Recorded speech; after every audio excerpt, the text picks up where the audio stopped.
Ayan, hi, hello. Saturday morning everyone sa inyong lahat. Pinagpalang umaga po. Ayan, nandito po kami sa Arca ng family ko. Ayan, at the same time, papasyal namin yung aso. And ang pinakamagandang gagawin namin dito ay maghahanap ng kaluluwang masisharean ng Word of God. And then, tuturuan namin yung mga anak namin kung paano mag-share, no? So ano na tayo, diretso na tayo ng application, para matuto sila. So ito ako ngayon. Ayan, so lalakad na tayo dun sa pwesto. So nagparking po kasi ako. So marami po mga nag-i-exercise dito sa umaga. So mag-share tayo dito ng kahit pa isa, 3, 4 na kaluluwa na ma-share natin ang gospel. So yun ang pinakamahalaga, na mayroong makarinig ng salita ng Diyos sa umagang ito.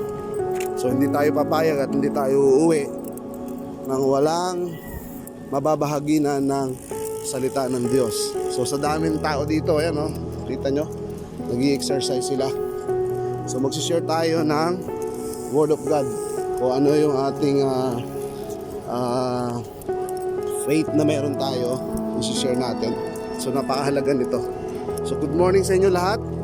At nawa na sa mabuti kayong kalagayan. So pupunta muna ako dun sa area ng wife ko. Ayan, napakaganda kasi dito sa Arca.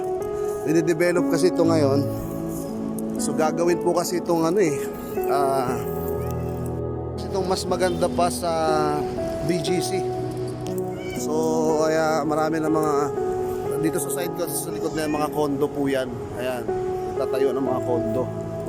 Ito yung landers. Ayan. So for the meantime, nahayaan po nila yung mga tao dito na mag-exercise, mag-zumba, ayan, mag-picnic, kung anong gagawin nila. Ayan.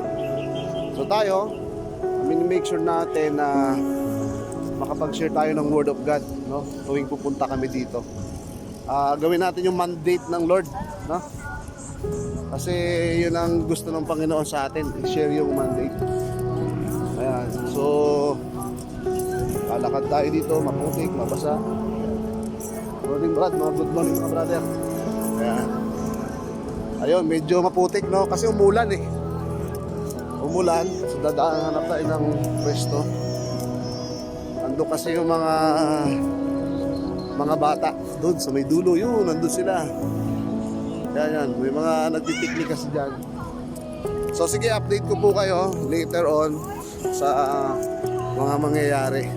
So God bless everyone. Sana masarap yung tulog nyo at maayos kayo.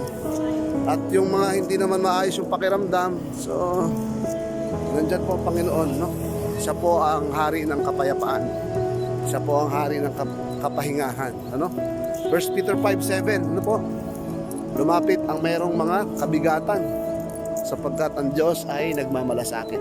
So yun ang panghawakan natin. So God is good, all the time, and all the time God is good. So praise God, purihin po ang Panginoon sa buhay nyo. Baki, baka wala mo nga yung aso, mapunta mo sa akin.